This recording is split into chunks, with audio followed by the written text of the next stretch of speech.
Hi, I'm Nick Magato, Lieutenant here at Bethel Township Fire Department in Miami County and Co-Executive Director of Brothers Helping Brothers. Today I'm presenting Cancer Prevention is Not an Option, Make Today to the Day. This has been a collaborative effort for the past 9 months and amongst many firefighters from who have only 1 year on the job to many years on the job. And we feel that bringing this program to you is important to not only prevent but educate on different needs of cancer. We hope that you enjoy our program today and that today you'll make today the day.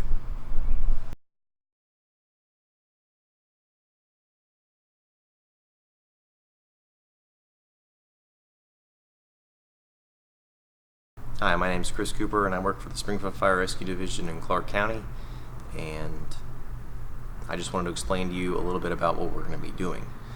9 months ago, a group of people passionate about cancer prevention came together to learn from each other and to create a presentation to help educate other firefighters. We come from all over Southwest Ohio, career, part-time, volunteer. You're going to hear from chiefs with 30 years, and you're going to hear from a rookie with less than a year on. It doesn't matter what department you're from, there are changes you can make to help prevent cancer. I hope you can get something out of it.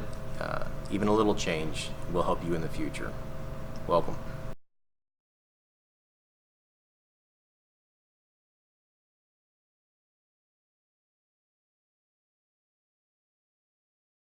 Hello there, my name is Jim Bernica.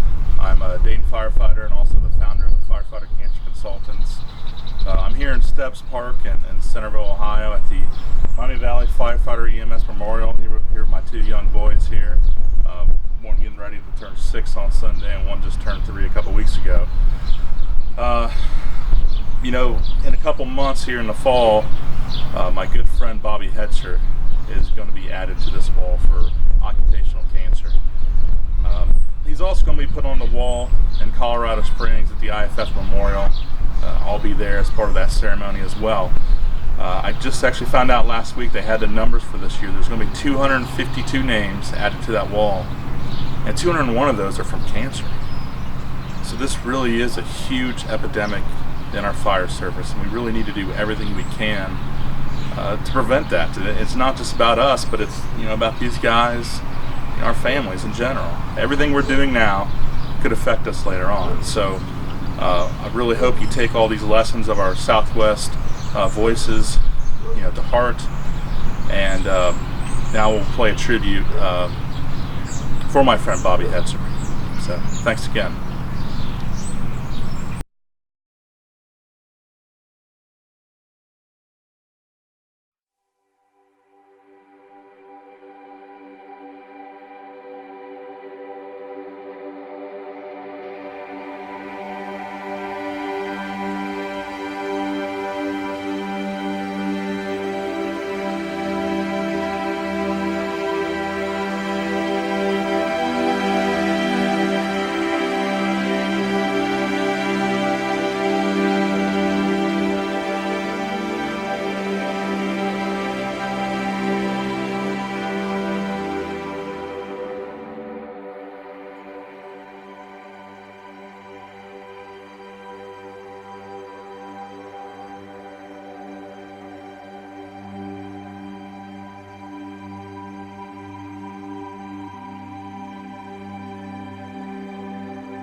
Dispatch to Firefighter Robert Hetzer.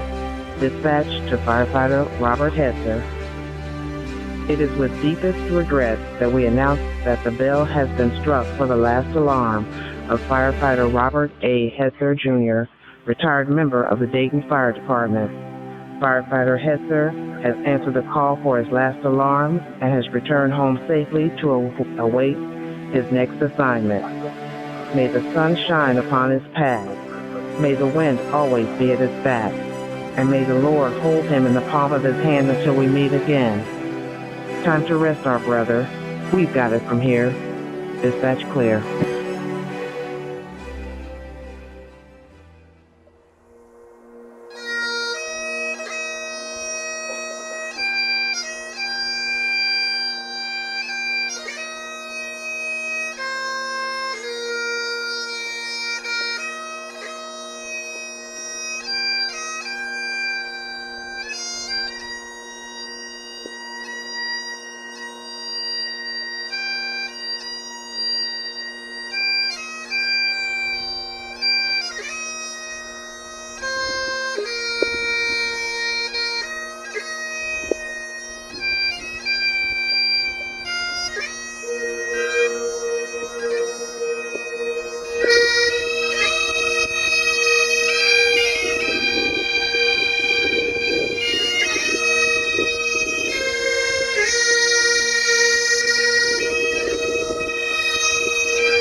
Hi, my name is Chris Cooper and I work for the Springfield Fire Rescue Division in Clark County, and today I'm going to be talking about the modern fire environment and what kind of chemicals you can expect to find there.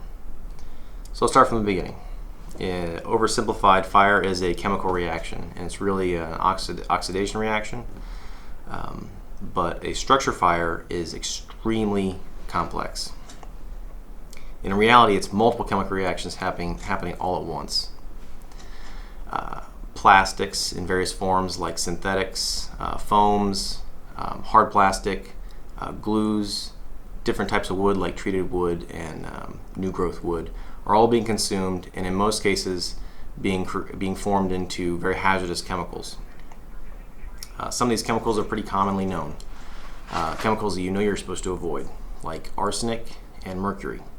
Others aren't so common, like acrolein. In addition to the chemicals I just mentioned that will cause you significant issues right off the bat when you're exposed to them, there are chemicals with repeat exposure can cause you problems down the road, like causing new onset or early onset COPD and asthma, and the reason why we're here can cause cancer. Some of the more commonly found chemicals that can cause cancer are going to be the PAHs, or the polycyclic aromatic hydrocarbons. These are hydrocarbons just like methane and propane, except they're formed by the burning of other hydrocarbons, like the ones found in plastics. They also have a different molecular structure. They're flat and they form rings. They're also very flammable, just like the normal hydrocarbons, and every single one of them will cause cancer. Some of the more common PHs that are found at structure fires are going to be benzene, naphthalene, styrene, toluene, xylene, butadiene, ethylbenzene, and benzopyrene. Basically anything that ends with an ENE on it is going to be a PAH, and it's going to cause cancer. There are other carcinogens that can be found at structure fires. The more common ones are going to be formaldehyde. Formaldehyde is used in the glues of engineered wood. So they're going to be, formaldehyde is going to be inside of wooden eye joists and finger jointed trusses. Acetaldehyde and acrylonitrile, which is used to make plastics. In addition to the carcinogens, there are other hazardous chemicals that are going to be present. Acrolein, I mentioned that before. It's a biocide, which means it kills everything. Arsenic, it's used in treating and preserving wood. During a fire, it gets evaporated into the atmosphere. Benzoyl chloride, it's used in chemical warfare, and it reacts to the moisture inside your lungs to create hydrochloric acid. Phosgene, it's also used in chemical warfare. Carbon disulfide, very toxic. Glutarol, which is used as a surgical disinfectant. Hydrogen chloride, which reacts to the moisture in the atmosphere to create hydrochloric acid. Mercury vapor, nitrogen dioxide, sulfur dioxide, and isocyanates are all respiratory irritants. So they're going to create or cause early onset COPD and asthma. There's also sulfuric acid and phenol, which causes chemical burns. I know it seems like I'm throwing a lot at you. That was a pretty long list of chemicals. But in reality, those are just the common ones. Every fire is unique. What it creates is dependent on how much oxygen it has available to it and what kind of fuels it has. So there might be fires that will create every single one of those chemicals. There might be fires that create some. That's going to be most of the fires, really. And there are going to be fires that create none of those chemicals and create a totally new set of chemicals. There is absolutely no way for us to tell what each individual fire is going to create. The only way to protect ourselves is by wearing our SCBA. But I want to ask you, do you wear your SCBA at every fire? Do you wear it during the entire process? Do you wear your SCBA during car fires, or trash fires, or defensive fires? How long do you wait to take your air pack off during overhaul? There's a large amount of evidence that is showing that we have the potential to be exposed during every single one of those situations, especially during overhaul. We need to keep our packs on longer. We need to be wearing our SCBA. Coming up with reasons not to wear your air pack is pretty easy. For car fires, defensive fires, and trash fires, you could say that you're out in the open. You're in fresh air. There's no way that you can be exposed. In the case for car fires and trash fires, they're controlled within minutes. For overhaul, the fire's over, there's no more smoke, there's no more issue, you can take it off. This is just not true. You need to be wearing your air pack. 2 studies done by NIOSH and the Royal Society of Chemistry tested 2 car fires. They took measurements inside the passenger compartment, inside the engine compartment, and in areas around the car. And what they found around the car were high levels of formaldehyde and PAHs, specifically toluene. They also found high levels of carbon monoxide and isocyanates. And isocyanates are from the car paint that is burning. It's not too far of a stretch to assume that the same results are going to be found at trash fires, with a little bit of a difference. We can expect the kind of chemicals we can find at car fires. We can anticipate them. Trash fires, we can't really anticipate them because we don't know what's there. People throw away any number of things that can be turned into new and more hazardous chemicals for us. We need to be wearing our air packs. Defensive fires, if you can find high levels of carcinogens and toxic gases at car fires, it is absolutely plausible to find the same results at a fully involved structure fire. And really, I can remember multiple defensive fires where I can smell the fire, where you can smell that telltale structure fire smell. And we need to all understand what that smell is. That's not fresh air. That's the chemicals we're talking about. Some of the chemicals have very noxious smells. Others can be completely odorless. The overall phase probably provides the biggest potential for exposure for us. We're just taking our air packs off too soon. A study done in Oregon tested 38 fires during the overall phase, and they found every single one of the chemicals that I just mentioned. Every single one. I also said every fire is unique, so they didn't find all the chemicals at every fire. The CO is the most common, no surprise there. They also found large numbers of PAHs, but it was kind of a toss-up which ones they found. Formaldehyde was also a big one. They found arsenic at a few of the fires, but when they did find it, they found arsenic above the short-term exposure limits. They also found nitrogen dioxide, hydrogen chloride, acrolein, glutarol, all above short-term exposure limits. This is an atmosphere primed to cause cancer. Unless you're waiting more than an hour to conduct overhaul and to take your SCBA off, you need to be wearing your SCBA. Up until this point, I've been mainly talking about inhalation hazards, but inhalation is not the only route we can be exposed. Absorption is also a big issue for us. Your skin is very absorbent, specifically around your neck, the palms of your hands, the soles of your feet, your groin, and underneath your arms. And to make matters worse for us, for each 5 degrees of temperature increase your skin goes through, it becomes 400 times more absorbent. But there are ways for us to protect ourselves. We can wear our gear. We can invest in the new barrier hoods. If your department doesn't have the money for those hoods, the Bureau of Workers' Comp has grant funding for this. You can apply for it and you can invest in these hoods. We also need to be cleaning our gear. Gross decon at the fire scene and putting our gear through an extractor at the firehouse. We need to be showering after every fire and changing our uniforms. We need to be making change.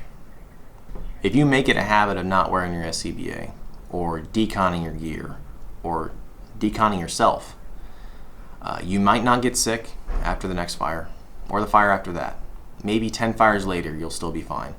But I promise you, these chemicals are found at such low levels that they don't really cause you any issues right off the bat.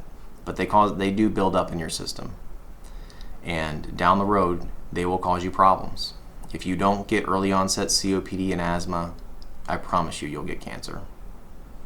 There's no escaping it. We need to make a change right now. Wear your air pack.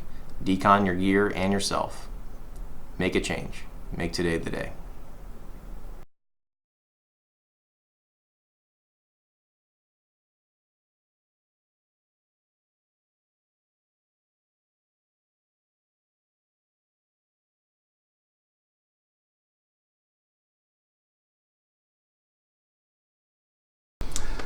Well, my topic of conversation today will be the wearing of our SCBAs during the overhaul stage of fire operations. Overhaul, as we know, is the phase of the fire with little or no smoke, but all fires, no matter how big or small, can and will generate toxic smoke that can cause acute or chronic health issues. One of the greatest dangers to firefighters today is the one that is largely ignored: poisonous gases resulting from incomplete combustion that exhausted firefighters may be breathing in. I'll not go over the toxins that are produced during this stage, as those have been covered and covered again. None of us dispute the fact that they are present during overhaul. This discussion will be about the change of mindset concerning the wearing of an SCBA during overhaul. From the firefighter wearing it to the incident commander understanding the needed resources that are required for us to have the mindset to keep wearing our SCBA. Tradition is hard to break. I know. I overhauled for years without my SCBA on. Why? Because that's the way we did it. Officers would take theirs off, so the younger firefighters would take theirs off too. Why is that? Were they afraid of ridicule? Did the officer get on that firefighter for having to go fill another air bottle back at the station after the fire was over? Who knows? Surveys have shown that peer pressure may prevent firefighters from wearing their SCBA about half the time during overhaul. Is it because the firefighter became fatigued, so the SCBA came off? Cylinders back in the day were made of steel and were very heavy. We all remember those. When we went to fiberglass tanks, we were all very happy that they were lighter. Now manufacturers are increasing the bottle size for more working time, which brings the weight back up. This brings in firefighter fatigue and should be monitored by officers in command. Resources must be on the scene for proper rehab. Who is responsible for the change in the environment? The chief, the officer, the member? We all are. Firefighters are trained to recognize hazards, so why not wear the SCBA during overhaul? We know the hazard. Let's look at a hazmat or confined space situation. What do they have in common? There's no smoke, but the air is monitored. Why? Why is the air monitored? Because we know there is a need to know what we are breathing, so why not in overhaul? It makes sense, right? Both are unknown atmospheres, yet we preach SCBA use in the other scenarios. So why not in overhaul? On that note, let's talk about CO. CO should never be used as an indicator to take our facepiece off. Even our 4-gas meters do not have the capabilities to monitor all the possible toxic gases that may be produced during a fire. What are the first 3 ways to reduce our exposure to toxins? Avoidance, avoidance, avoidance. Wearing the SCBA during overhaul virtually eliminates the respiratory hazards. According to studies, a positive pressure SCBA provides a protection factor exceeding 10,000 according to the Journal of Occupational and Environmental Medicine. What does that mean? It means that compared to the air outside of the mask, contaminants breathed in are reduced by more than 10,000 times. Air purifying respirators, APRs, only provide a protection factor of around 50. These may reduce particulates that are suspended in air, but firefighters need to realize that toxic gases are not particulates and they may offer no protection. A Burgess study has shown that cartridges did not prevent increased lung permeability in firefighters. This study determined that cartridges should not be worn as respiratory protection against overhaul hazards. SOGs clearly indicate for all personnel operating while contaminants are suspected to be present should be using their SCBA. Company and command officers rarely enforce the PPE regulations to the letter of the SOG. The risk is rationalized as acceptable because the potential consequences seem remote. No one sees the results from the action. For example, if a firefighter is not wearing his helmet and gets hit in the head, the consequences are seen immediately and the behavior is changed. If a firefighter breathes in toxic gases, the consequences may not be seen for years to come and no behavior is changed and it continues on for years. Yet, we always fill out the department's exposure report, so we acknowledge that we knew the atmosphere to be hazardous. Why the one action but not the other? One is exhausting, and the other is done in a controlled atmosphere back at the station. Why would we take the time to fill out a report that may address health issues in the future on a regular basis, but not wear the equipment that would prevent those same issues from occurring? Attitude needs to change. There is no rush. The fire is under control. A firefighter should be in good enough shape to wear the SCBA during overhaul. So what are some of the things that can be addressed so that firefighters are wearing their SCBA during overhaul?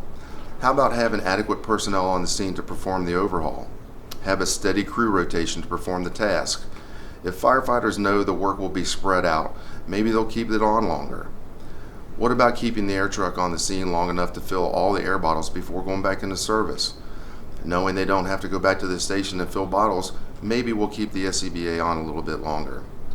How about enforcing the wearing of SCBA during training and include overhaul hazard awareness into the training? We need to upend years of ingrained cultural norms to protect our members' health. We are either scared of change or incapable of it. So it comes down to this: should we be taught or should we be told? Whichever it is, make today the day.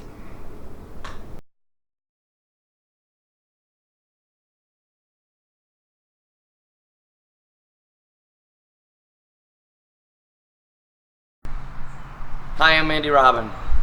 Welcome to Diesel Exhaust. It's more than soot. I'm from Harrison Fire Department here in Harrison, Ohio, in Hamilton County. I've been a firefighter for 16 years. I started as a volunteer, and for the last 11 years I've worked in career. I've also worked in a lot of bays and apparatus bays that were very cramped and had vehicles from the 1970s and 80s, putting off a lot of soot. What I thought was just soot. But you're gonna find out there's more. It's our hope here with the Voices to show you and give you some information to help and aid in getting more systems for evacuating the exhaust out of your bays.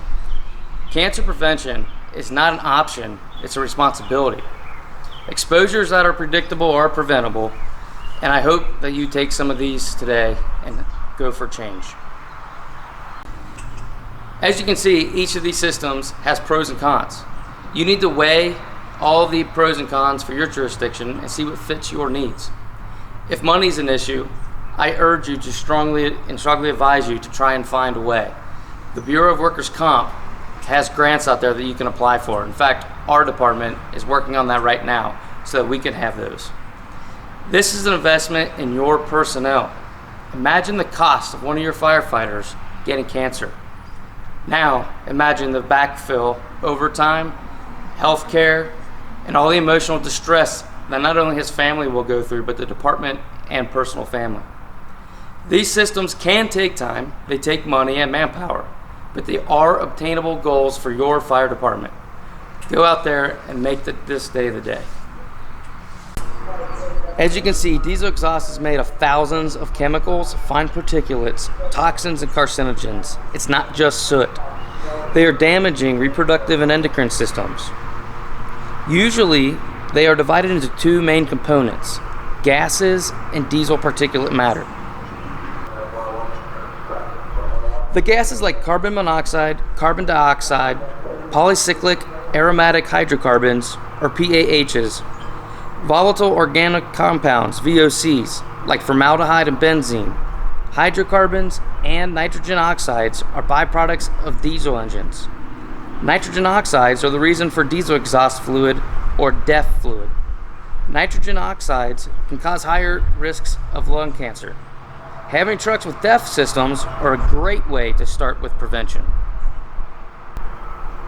This is diesel particulate matter.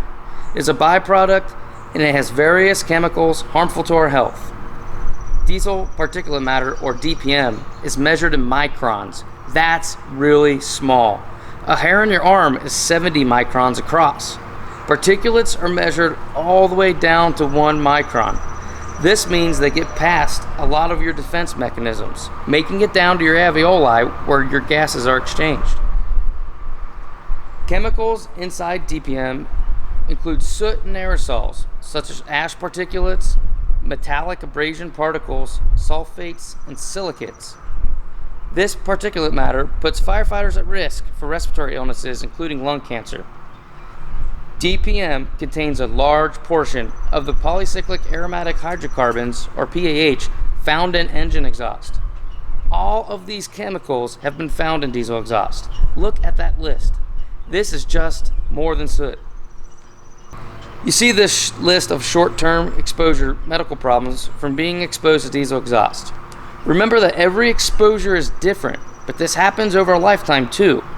Imagine the first day you started in the fire service up to now. Every run, every time you start that truck, you've been exposed. The short-term exposures are eye, nose, and throat irritation, breathing irritation including coughing and phlegm production, wheezing, chest tightness, nausea, fatigue, headache, and allergic reactions. Long-term health effects of exposure to diesel include cataracts, kidney and liver damage, jaundice, increased risk of skin cancer, lung cancer, bladder cancer, gastrointestinal cancers, nodules on your lungs, respiratory diseases, and decreased lung function. There's also increased severity of existing conditions like allergies and asthma. In fact, several studies have looked for possible links between diesel exhaust and other cancers, including larynx cancer, esophagus cancer, stomach cancer, and pancreas cancer. Here you see the data from DPM across the country. These numbers are astounding, and we need to take measures of prevention. These facts can't be ignored or denied. You have an obligation to protect yourself and your employees. There are many options out there for you to choose from to lower your department's risks. Take this information and use it to reduce your diesel exhaust exposures. We have the studies, we have the reports, we have the facts right in front of us. We just need to change with them. Here's 3 ways you can lessen the amount of exhaust into your building, and they are as followed. The direct source capture systems, vehicle source capture systems, and the building space filtration systems. Direct source exhaust systems. These are systems designed to take the exhaust from your exhaust pipe directly into a hose and take it up and out of the building. These systems can use magnets or suction to assist in staying on the exhaust pipe. These systems are great because they can move with the vehicle and release just prior to exiting, and it can be applied before backing the apparatus back into the bays. You can even put these on a timer so that there's ambient air being flowed into the apparatus bay. The only thing is they're dependent on personnel. Building space filtration systems are designed to ultimately exhaust all of the air from the open space and filter it, then return fresh air. These get rid of contaminated air, but anything that the contaminated air touches may leave contaminants. You also have to change the filter often. Vehicle source capture system. Diesel exhaust fluid systems and diesel exhaust particulate filters are designed to neutralize and eliminate most of the contaminants after combustion. These systems can get anywhere from up to 90% of the particulates. DEF exhaust systems work by taking the nitrogen oxide and turning it into nitrogen and oxygen and water vapors to lessen the hazards. These can be very expensive though if they need to be repaired. Here are other ways to support reduction in exposures. These tips can be used as soon as you get back to the station. Make today the day you keep your gear away from exhaust pipes, especially on duty. This will lessen your exposure to DPM. Do not store gear in a locker in proximity of an exhaust pipe. If possible, store gear in another room or an enclosed bag away from exhaust fumes. If you make it 6 months without washing your gear from a fire incident, then wash it at least every 6 months. Open the bay doors prior to starting apparatus in the bay to dissipate exhaust from the bays. Upon returning, leave the bay door open to let residual fumes evacuate, lessening your exposure. Any door that leads from the apparatus bay to the living space must not be chocked open for airflow, but must remain closed. Check the seals. Check for gaps. Try to maintain a good barrier between any living space connected to your apparatus bay. Clean your bay floors, walls, and ceilings when particulate matter is found.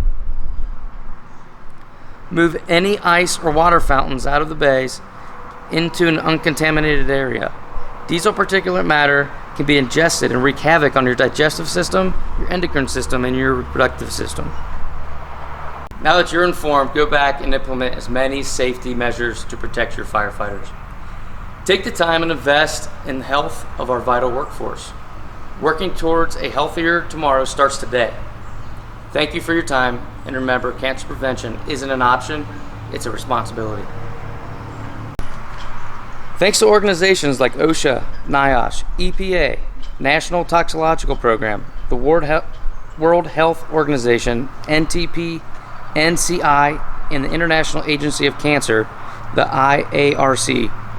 They all conclude that diesel exhaust is a Group 1 carcinogen. This means it is a known carcinogen. All these organizations claiming the same information should really be ringing a bell here. We know that the diesel exhaust causes cancer, thus, fire prevention is not an option, it is a responsibility.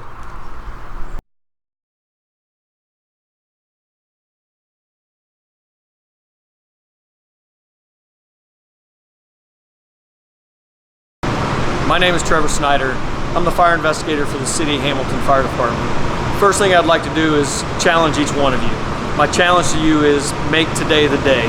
We all know that there's dangers that are going to exist when we respond to a fire scene. Why not take the precautions now to help prevent health concerns for us tomorrow? I'm here to talk to you about fire investigations and what we can do on the scene conducting a fire investigation to keep us safe. The International Association of Arson Investigators conducted research. What they found was, even though we have a long way to go to protect our firefighters on the scene, fire investigators are not keeping pace with some of the changes being made. We need to do a better job at that to protect ourselves.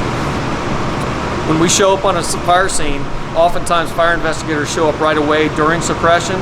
It could be days later.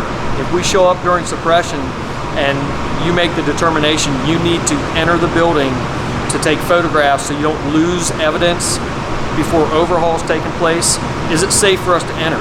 We should be entering with the same protective gear as the firefighters there working to put the fire out. We need to have full firefighter gear on with complete SCBA. We should not be entering an atmosphere that's unsafe for us to enter. If we show up days later, don't confuse a cold scene with a safe scene. Just because it's cold, think of going into a dark room with your spotlight as you're conducting overhaul. Every time you move something, all those particulates, you can see them floating in the air in front of that light.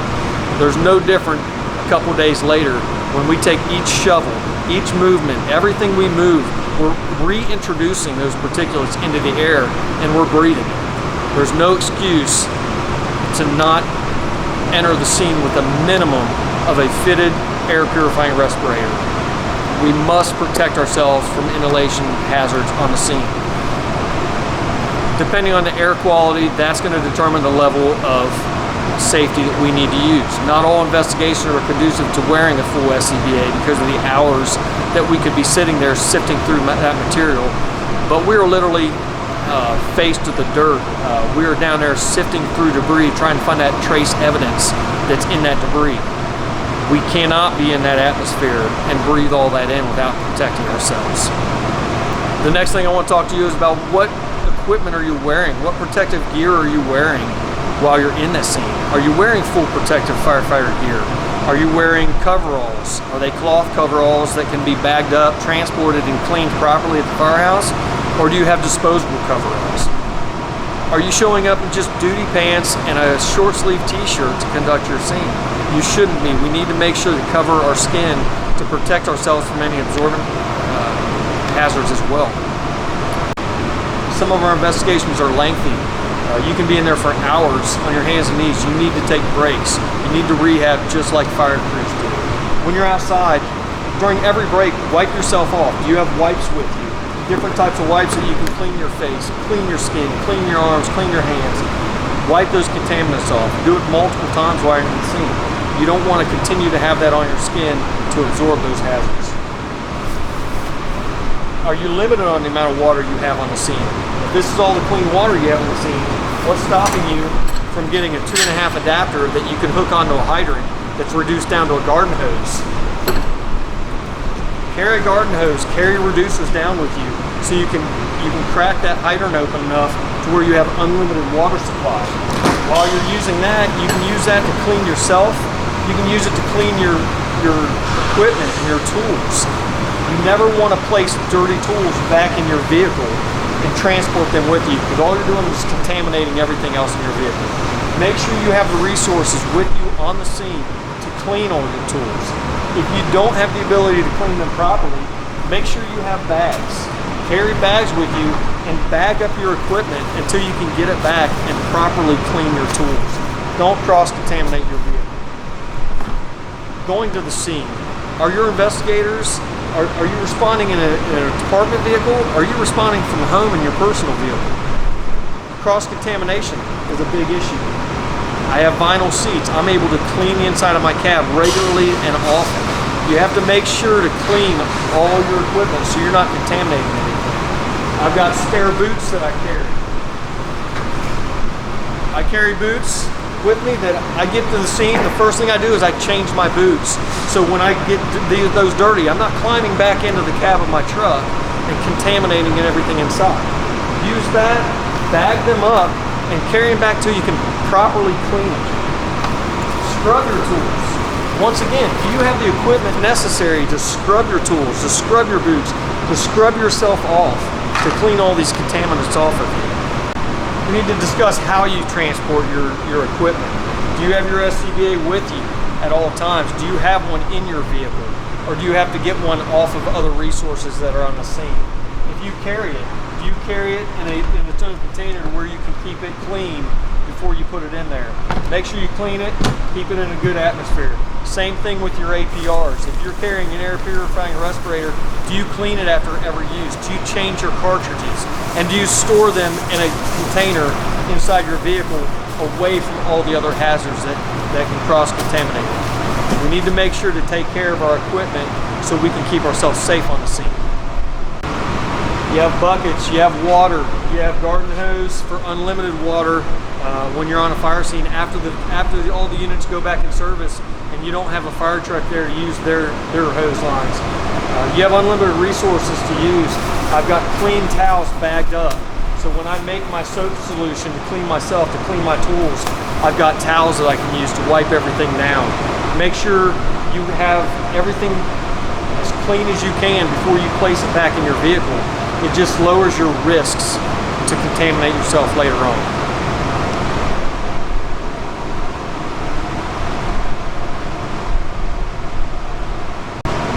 As individual fire investigators, as officers, as leaders of our organizations, as fire chiefs, we have to make sure the policies are in place to protect our members. We have to provide them with the knowledge, the resources, and the tools to keep ourselves safe on the scene so we don't take this home to our families and we deal with the health concerns later in life. Make today the day. Make today the day for change. Go back to your departments. Go back to and get your resources that you need to keep yourself safe. Make today the day.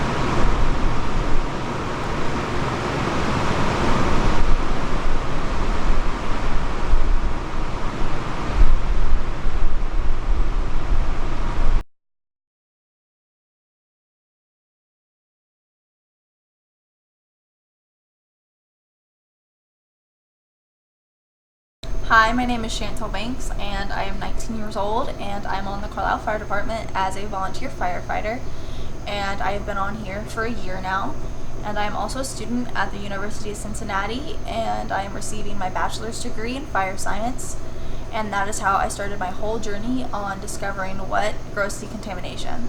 Firefighters are at a 9% higher rate of developing cancer, and we are 14% higher risk of dying from that cancer, which is astounding. But from that, there are also certain cancers that we are more likely to develop than the general public. One of these is esophageal cancer. We are 69% more likely to develop esophageal cancer and 39% more likely to die from esophageal cancer than the general public, which is easily stopped by just taking simple steps of washing your gear, doing gross decontamination, and among other things. So one of the ways that the research is showing to mitigate the carcinogens on your gear is to simply wash them. And by doing so, you are rinsing off and fully cleaning your gear. This should be done after every fire, or depending on your manufacturer, at least once or twice a year, even if it's just sitting on a shelf. And this makes sure that your gear is fully cleaned and is ready to go when you need it. About the gear, it should also not be kept near diesel exhaust fumes. If it is, then it is absorbing all of those carcinogens that are also in that fumes, and over time it builds up, and on top of the fires that you were going into, those carcinogens are embedded in your gear. So if it is at all possible, make sure your gear is not being stored where it is exposed to those fumes.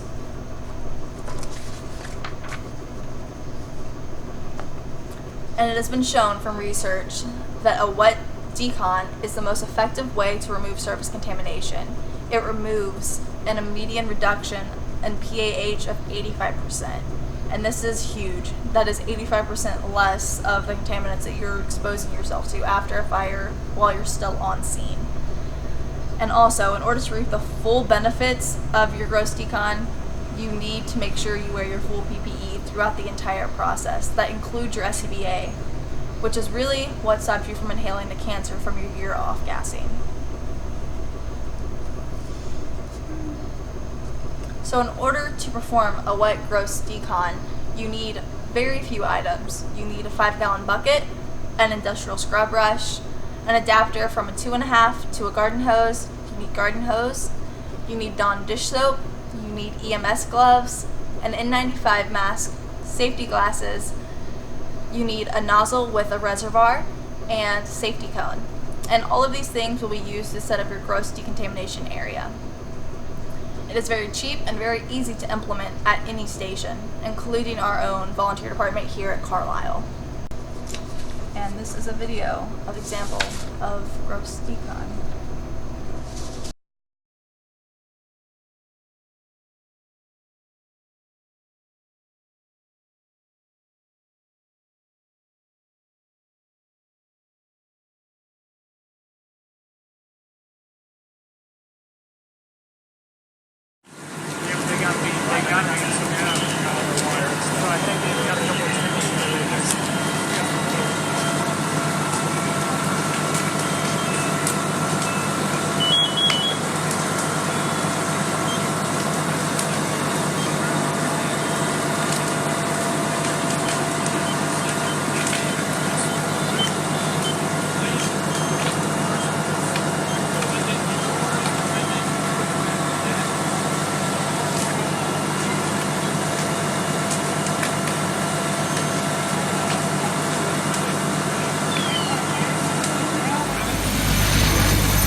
While it may seem that the fire service does not need wet decontamination, it is vital to the furthering of the fire service. It will improve the health and safety of future generations by lessening those carcinogens that we are exposed to over and over again. Cancer is a caveat of the fire service, so it's always going to be here, but the way we deal with it and the way we continue to prevent it is vital. So, Future generations want to be able to become old firefighters, and to do that we need your help by implementing procedures like these at our stations. So make today the day that you implement a wet gross decon procedure at your station. This will help young firefighters like me become older firefighters. So protect those around you and those that come after you from inhaling cancer. Thank you.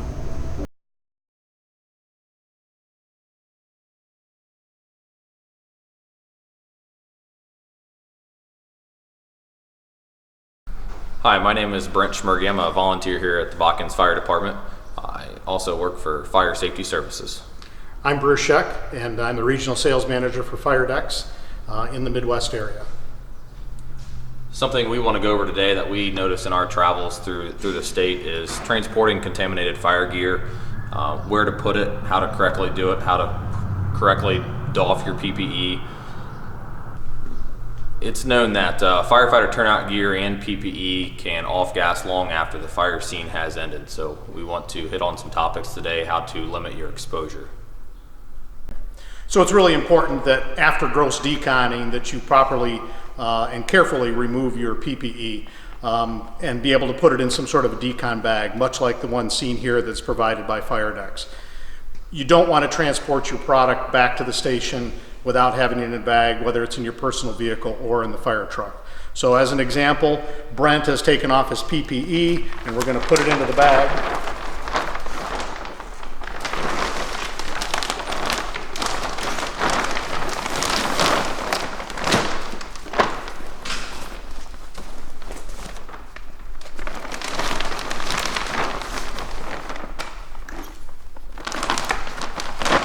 And the bag should be sealed up. Put into a compartment, and then probably the best thing to do at this point is be able to clean your hands and get ready to go back to the station. As I travel in my area for fire safety services, I notice there's a lot of volunteer fire departments that keep their turnout gear in their personal vehicle. And us at Fire Safety and at Fire Decks, we want to just let people know to be more careful when you're transporting your turnout gear. You want to protect yourself and possibly, protect your family that could come in contact with your personal vehicle. So we want to make sure we're putting it in a gear bag if you're putting your turnout gear in your personal vehicle. So now that we're back at the station, the next thing that has to be done is to clean your gear. But it's pretty important to think about putting on some PPE to clean your gear. Maybe a protective mask and protective gloves to, again, reduce your repeated exposures to the gear, to the things that are on the gear. From there, simply disassemble your gear, wash in accordance to NFPA 1851 guidelines. So going forward, we know way too much today about the fire service and cancer. So we have seen multiple different ways to limit our exposures, and I've got Bruce here to tell us a little bit about that. One of the things that's going on today is the fire departments are learning not to wear their structural fire gear for all calls. They're learning to select other items of PPE that they can wear to reduce the repeated exposure to the things that are on the turnout gear. So it's just something to consider as you go forward, that maybe you shouldn't be wearing your turnout gear as often as you are.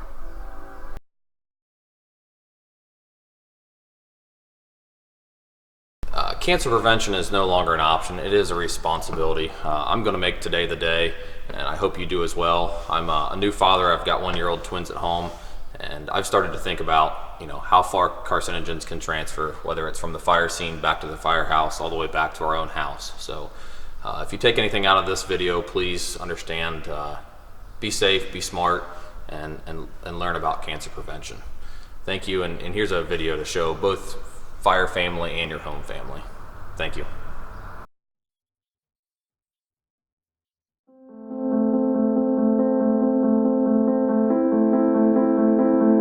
My mom was a firefighter and a paramedic, and my stepdad was as well. It's a great feeling. It is contagious and will spread through your family.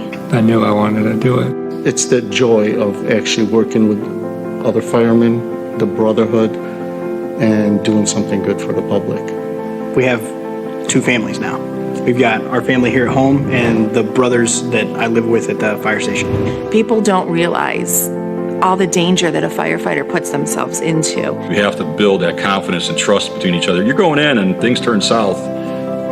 I got to know you have my back and vice versa. Yeah, you see stuff together, you hear stuff together, stuff that is unimaginable. In order to get through that kind of stuff, you just bond together like glue and, check on your people, make sure everyone's still okay, and just keep going. I don't think that will ever change. The family atmosphere in the fire service will never go away. A good example is that, unfortunately, there's been a fatality recently. You'll see all the firefighters converging to that area. People have never met him.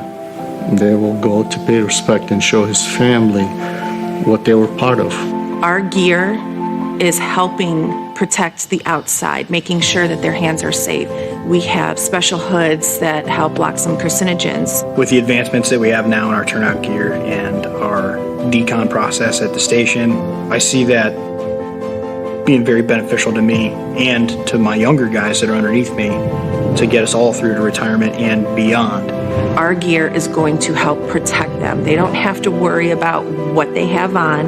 How about we start implementing policies right now to protect the firefighters so that we don't have to worry about burying another brother, taking a father away from his kids, from his wife, from his family, from both families, from his fire family and from his immediate family. Changes need to come, and the sooner the better that we implement them now and not wait till something happens.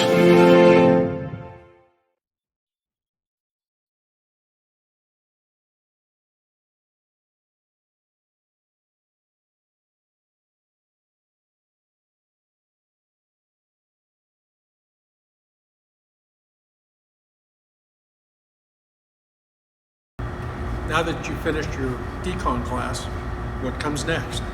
Simply put, developing a proper SOP or SOG should be in your future. One of the most important things that we do is develop these policies and guidelines to make sure our folks know what we expect of them and how to do it, and to do it properly. Something as vital as having clean gear should not be up to their discretion. It should be something that we should set a rule for. So the next step is for you to sit down with your chief, your training officer, your battalion, whoever it is, and discuss what your guideline is, what it's going to say, what it's going to want them to do. Make sure that it's something that every member of your department can accomplish. Don't write rules that you can't enforce. Your level of enforcement is the only way that you're going to guarantee that your people are doing the right thing. I'm Chief Tim Thomas with the Fairfield Township Fire Department. Thanks for taking the class and good luck in your career.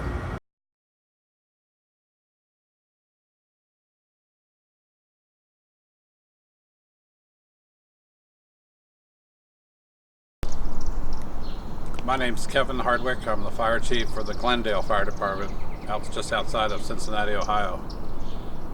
Today I'd talk to you about a good friend of mine, a fellow firefighter, someone that I got to know through the fire service, Tim Burns. Tim Burns and I go back many years when Tim first became a part of our department at the time in New Burlington Fire Department.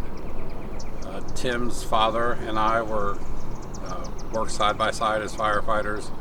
So I got to know Tim when he was 9 or 10 years old, coming to the firehouse, hanging out, and being part of the firefighter life, volunteer firefighter life at the time. As Tim continued to grow and develop, and decided to become an explorer and learn more about firefighting, that was a point where I was the coordinator for the Explorer program. Got to know Tim again even better. Bringing Tim into the picture, and all of our explorers were there to learn how to be a firefighter, how to be an EMT, what it's like in the fire service, experience that at 15, 16 years old. Once Tim was able to get his certification through the state of Ohio, he then ventured out, started with the New Burlington Department, worked with a number of other departments in the area as a part-time firefighter, ultimately landed a full-time job at the Westchester Fire Department. Funny thing is I got to join Tim at Westchester for a few years as an inspector, so again, more working with Tim.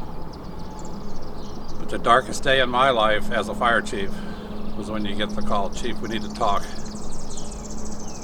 Those are the days that you just don't ever want to face. When you walk into an office with a firefighter and his wife, and you can sense the tension, you know it's not good. And then to be told, oh, I have cancer. Tim was diagnosed with renal cancer at that point. Tim went through all kinds of therapy, all kinds of treatment to try and fight, and he fought this to the very end. Tim was like a little brother to me. It was hard to go through. It was hard to see him and his family. Tim had teenage twin boys, and it was very hard. It was hard on everybody. One of the conversations that I had with Tim was to say, we have to make a difference. We have to make something better for the next generation. This job is dangerous enough without the fact of the cancers. So what can we do to prepare? What can we build into our system to lessen the risk? You know, risk reduction is where we're at. That's why we're here today.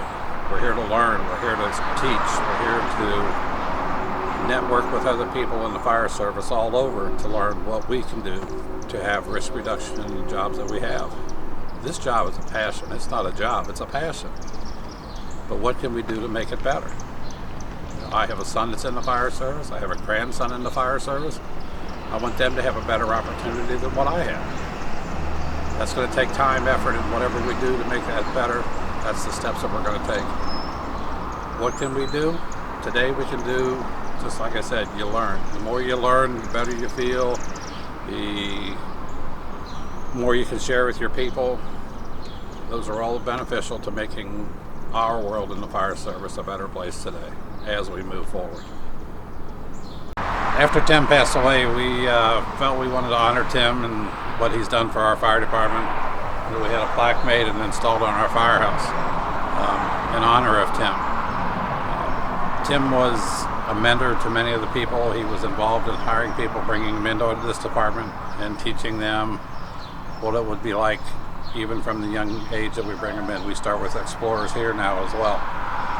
But we put Tim's plaque right at the front, so every time we come into our fire station, the first person they see or remember is Tim. His name's right here on the front. He gets to see us, and we get to see Tim all the time, and for that we're thankful.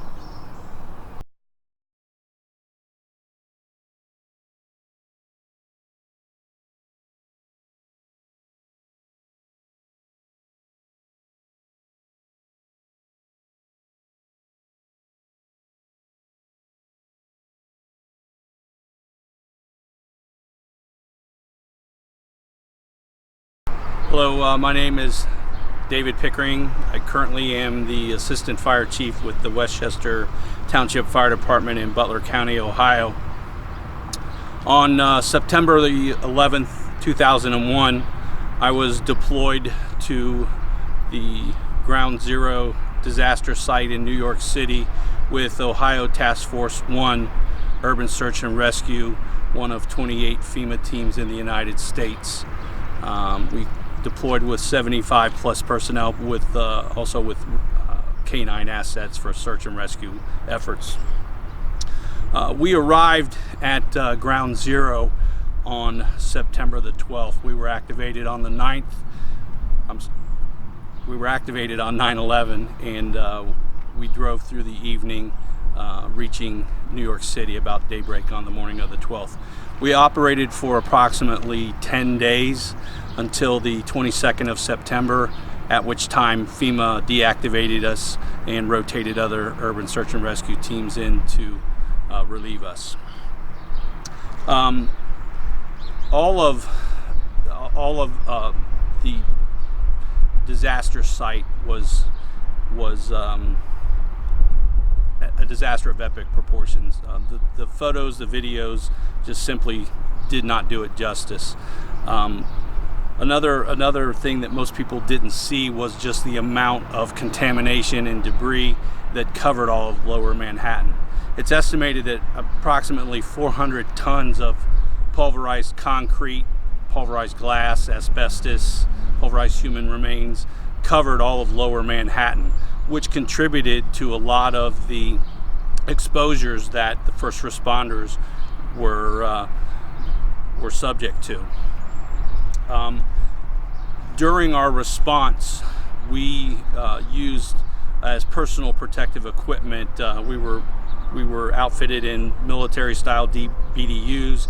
We had a rescue helmet, leather rescue boots, leather rescue gloves, arm pads, knee pads. For respiratory protection, we utilized half face piece respirators with particulate cartridges. And then we also utilized paper dust masks when we got there because of the ineffectiveness of our respiratory protection, our face pieces. The face pieces were ineffective because they quickly became clogged with all the dust and contamination that was in the air. And we had a very limited supply of cartridges. We simply weren't prepared for the usage that we needed. We worked 12-hour shifts, 12 hours on, 12 hours off, where we would then be rotated back to our rear staging area. We utilized a forward staging area of a Chase Manhattan bank that was approximately 1 block away from the World Trade Center. That bank had its windows blown out during the collapse of the Twin Towers and the Trade Center, and every inch of that bank was covered in dust and contamination. But that was our forward staging area for our equipment, and it was also our rest and rehab area. While we were at the Trade Center disaster site, we would then go back to the bank to retrieve equipment and necessary items to perform the rescues and recoveries that we were tasked with. It's hard to explain just the amount of debris and contamination. It just covered everything. It was on every inch everywhere you went. There was no way to get out of the contamination. So no matter where you were operating, no matter where you were at, even in rehab, we were being exposed to all the contamination.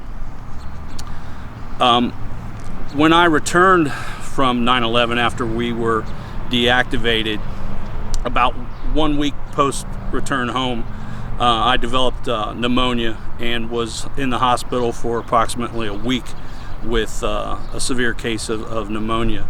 Subsequent to that, I've had 4 other bouts of pneumonia, so I've had a lot of health issues from my response to 9/11. I've been diagnosed with adult onset asthma and early stages of COPD. As a result of that, the pneumonia bouts, I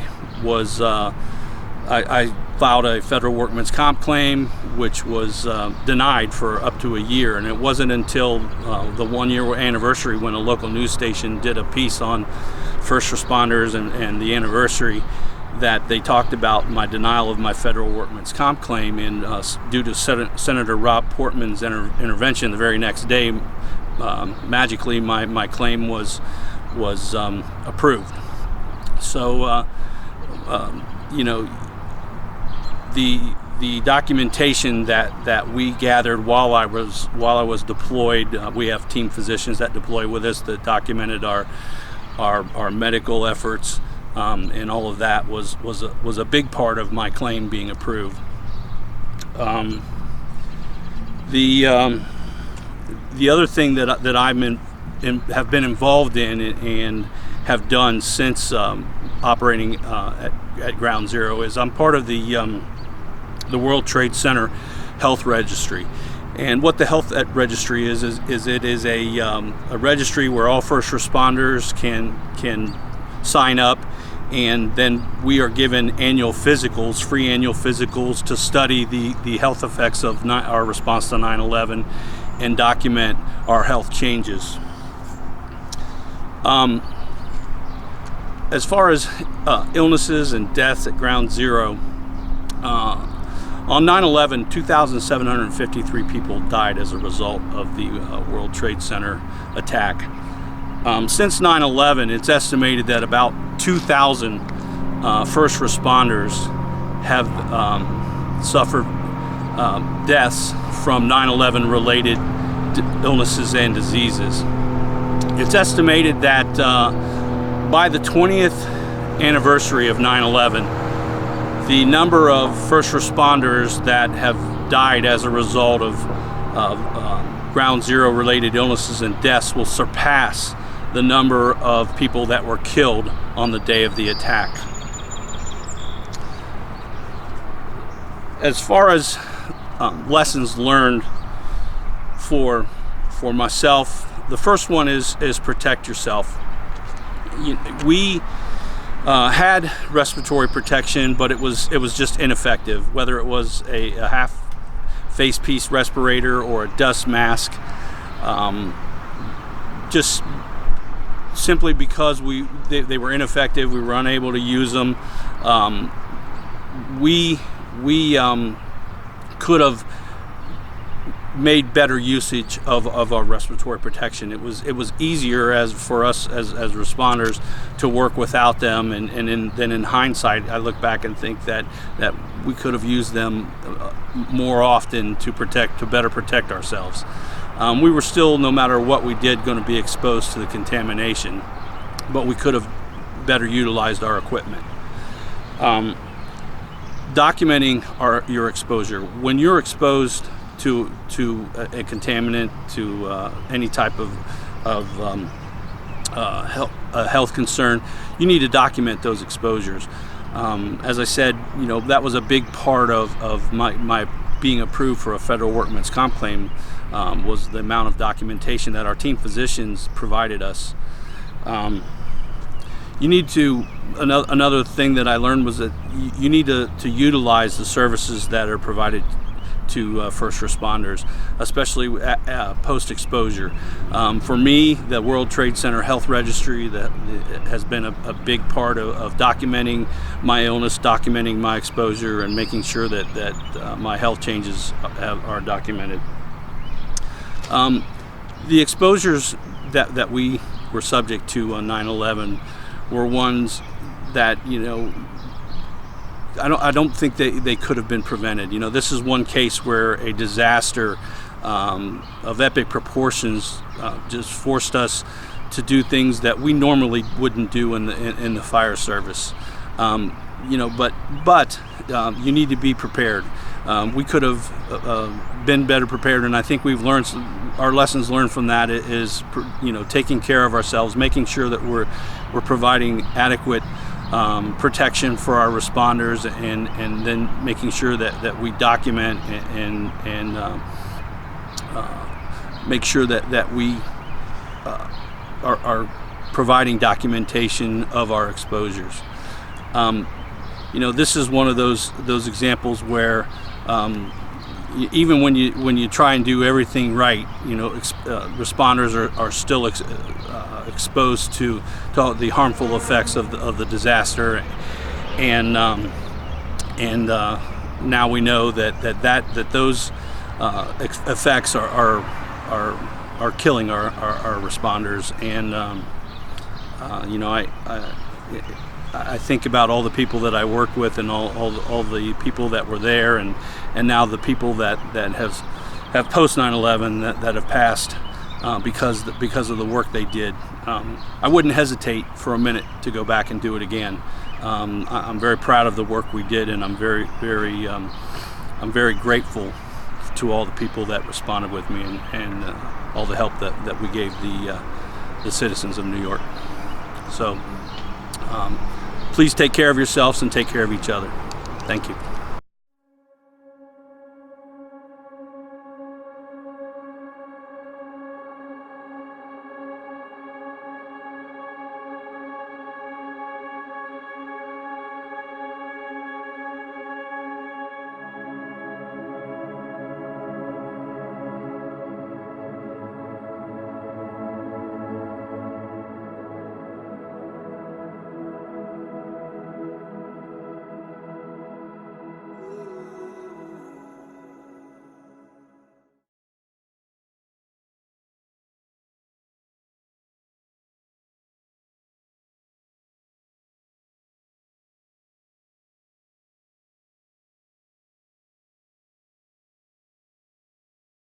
Hello, I'm John Centers, Fire Chief with the City of Monroe Fire Department in Butler County, Ohio.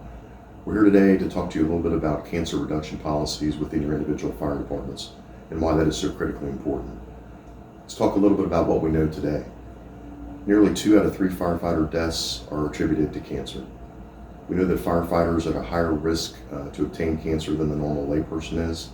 And we know that the byproducts of smoke that we're dealing with today in our structure fires is putting off chemicals that are far more dangerous than they were 20 or 30 years ago. We know that our staff members have a higher risk of cancer overall. On June 28, 2011, we lost firefighter Kenny Ellis to cancer.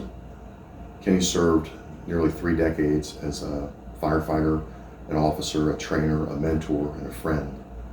He balanced his 2 families very well, his firefighter family and his personal family.